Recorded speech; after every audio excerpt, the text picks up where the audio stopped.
Next, standar emas, masih bicara di standar emas klasik ya. Berdasarkan standar emas klasik ini, maka nilai tukar antara dua mata uang itu ditentukan oleh kandungan emas dari mata uang tersebut. Nah, sebagian besar negara-negara ya itu memulai standar emas klasik ini pada saat Perang Dunia Pertama terjadi gitu.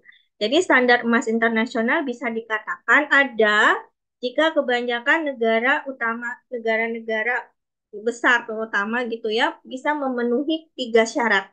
Yang pertama, ketika negara itu menetapkan hanya emas yang dijamin dalam pembuatan uang logam yang tidak dibatasi gitu. Nah, yang kedua, ada 2 cara konvertibilitas. Jadi cara mengkonvert apa ya istilahnya konversi ya antara emas dan mata uang nasional pada rasio yang stabil. Dan yang ketiga syaratnya emas mungkin juga bisa secara bebas diekspor dan juga diimpor gitu.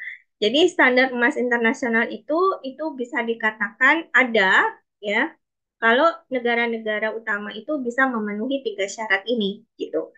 Di bawah standar emas ya ketidakselarasan atau ada ketidaksesuaian kurs tukar itu secara otomatis akan dikoreksi dengan arus terjadinya lintas batas emas itu antar negara gitu ya. Berikutnya eh, konvertibilitas ya tadi ya mengkonversi emas ke yang lainnya gitu kan ke mata uang lainnya itu harus dijamin dengan prinsip di mana uang kertas bank harus didukung juga dengan cadangan emas ya sebesar rasio minimal yang ditentukan. Jadi artinya gini, sekarang ini apa semua negara sih sebenarnya ya, termasuk Indonesia kayak punya rupiah atau dolar gitu ya. Jadi uang kertas itu tuh harus setara dengan nilai emas gitu loh. Jadi harus bisa dikonversikan. Jadi tetap patokannya itu adalah emas. Ya, meskipun wujudnya sudah bukan dalam bentuk emas, misalnya emas batangan atau apa, enggak gitu ya. Tapi nilainya maksudnya. Jadi nilai rupiah kita ya, kalau di Indonesia nilai rupiah kita itu berapa? Misalkan itu harus ada kandungan emasnya berapa. Jadi harus setara gitu loh maksudnya, gitu ya. Nah, jadi di sini pasokan uang domestik itu di standar emas klasik ini ya pasokan uang domestik ini harus naik turun sesuai pengeluaran dan penerimaan emas di negara tersebut. Nah, akan terjadi ketidakseimbangan pembayaran internasional ya, dan itu akan terkoreksi secara otomatis ya dengan standar emas klasik ini gitu. Atau disebut dengan spatial flow mechanism gitu. Nah, standar emas klasik dia masih punya pendukung setianya ya yang dengan argumennya bahwa emas itu adalah alat lindung nilai yang efektif terhadap inflasi harga, tuh ya. Nah, tapi eh, di dalam periode ini, gitu ya, di dalam tahapan ini, perekonomian dunia itu juga menghadapi tekanan deflasioner, ya, tekanan deflasi. Akibat dari apa? Dari suplai emas yang tersedia secara global jumlahnya terbatas. Dan itu akan mengakibatkan pertumbuhan perdagangan menjadi terhambat dan investasinya juga terhambat gitu. Oke.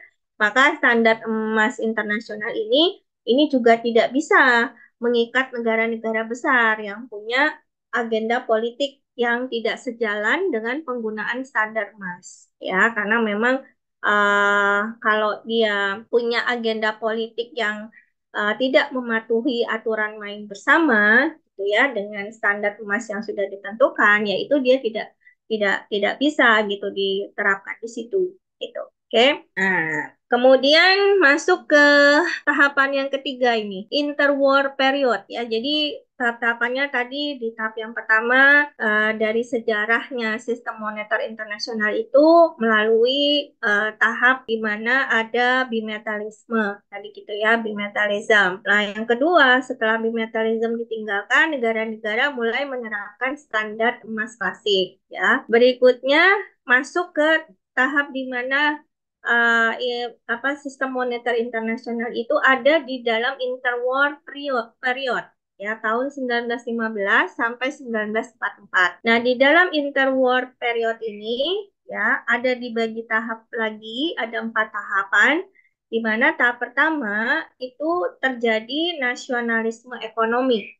Ya, interwar period itu kan antar perang gitu, ya masa-masa di mana antar perang. Nah, di mana di situ ada tahapan yang pertama nasionalisme ekonomi. Jadi ekonomi itu dibangkitkan kembali akibat Perang Dunia Pertama. Lalu di dalam interwar period itu juga ada tahap kedua yaitu standar emas klasik gagal. Jadi gagal untuk dipulihkan. Kan sebelumnya kan menggunakan standar emas klasik nih ya negara-negara. Nah, lalu terjadi Perang Dunia Pertama. Nah, setelah Perang Dunia Pertama, itu kan negara-negara itu mulai membangkitkan lagi ekonominya. Tapi di tahap kedua ini, standar emas klasik itu gagal gitu untuk dipulihkan karena memang ada agenda politik dari masing-masing negara, gitu ya. Maka kemudian di tahap yang ketiga, ekonomi menjadi tidak stabil dan bank-bank itu pada bangkrut karena terjadi rush. Ya, rush itu penarikan besar-besaran. Ya, lalu di dalam interwar period ini juga ada tahap 4, yaitu para investor itu panik. Ya, gimana nggak panik gitu kan? Karena tadi ekonominya tidak stabil, lalu bank-bank juga banyak yang bangkrut gitu kan. Akhirnya investor panik. Nah, di mana ketika dia panik, dia ingin melarikan modalnya ke luar negeri. Tapi semua di luar negeri pun juga sama nasibnya gitu. Makanya bingung kan ini mau ditaruh di mana nih gitu investornya, uangnya. Oke. Nah, ini penjelasannya ya untuk interwar period. Jadi standar emas klasik ini berakhir pada masa setelah Perang Dunia Pertama, tuh ya. Di mana negara-negara yang kalah, nah yang kalah Perang Dunia Pertama nih kita jadi belajar sejarah juga ya. Negara-negara yang kalah Perang Dunia Pertama itu seperti Jerman, Austria, Hungaria, Polandia, dan Rusia, itu negara-negara Eropa ya, mengalami yang namanya hiperinflasi. Contoh, Jerman itu mengalami kenaikan indeks harga sebesar 1 triliun kali lipat daripada saat sebelum perang. Jadi hyperinflasinya gitu. Nah, fluktuasi nilai mata uang di masa tahun 20-an, 1920-an itu membuat banyak negara menerapkan kebijakan depresiasi, ya, penyusutan habis-habisan untuk bisa memperoleh keuntungan di pasar ekspor global. Itu. Di sini juga banyak negara kembali ke standar emas klasik, ya, tapi apa namanya? Tapi itu cuma kedok gitu loh, karena mereka sebenarnya ingin menerapkan kebijakan sterilisasi emas. Nah, apa yang dimaksud dengan sterilisasi emas? Itu adalah satu kebijakan untuk menyesuaikan antara arus masuk dan keluarnya emas. Ya, dengan cara pengurangan jumlah uang di dalam negeri dan peningkatan kredit dalam negeri. Gitu.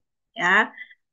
Makanya di tahap interwar period ini, kenapa tadi kan ada kegagalan standar yang di slide sebelumnya ya. Tadi kan ada tahap di mana standar plastik itu gagal dipulihkan.